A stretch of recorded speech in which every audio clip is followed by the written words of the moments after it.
Supreme court में सोमवार को एक ऐसा मामला पहुंचा जिसकी गूंज कानूनी गलियारों से लेकर देश की राजनीति के केंद्र तक सुनाई देने वाली है।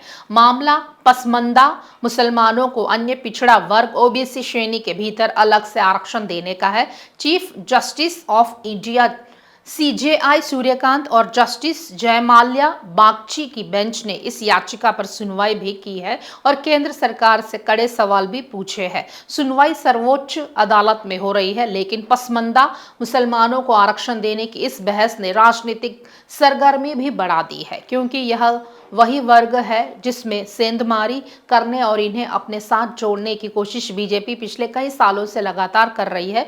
आखिर ये इतना इम्पोर्टेंट मुद्दा क्यों है? याचिकाकर्ता मोहम्मद वसीम सैफी ने सुप्रीम कोर्ट से गुहार लगाई है कि रंगनाथ मिश्रा आयोग की रिपोर्ट के आधार पर पसमानदा मुसलमानों के लिए ओबीसी कोटे के तहत 10% का अलग आरक्षण तय किया जाए। वकील अंजना प्रकाश ने दलील दी है कि यह वर्ग बेहद गरीब है। हालांकि सीजेआई सूर्यकांत की बेंच ने बिना ठोस डेटा के कोई भी आदेश देने से इनकार कर दिया है और याचिकाकर्ता की तैयारी पर सवाल उठाए। सीजेआई ने पूछा, डेटा कहां है? यह कैसा साबित होगा कि केवल पसमानदा ही मुसलमानों में एकमात्र पिछड़ा वर्ग है?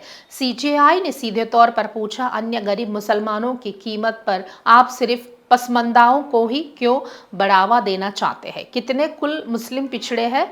इस पर आपका होमवर्क कहाँ है? ओबीसी सिर्फ सामाजिक स्थिति नहीं, आर्थिक पहलू भी है।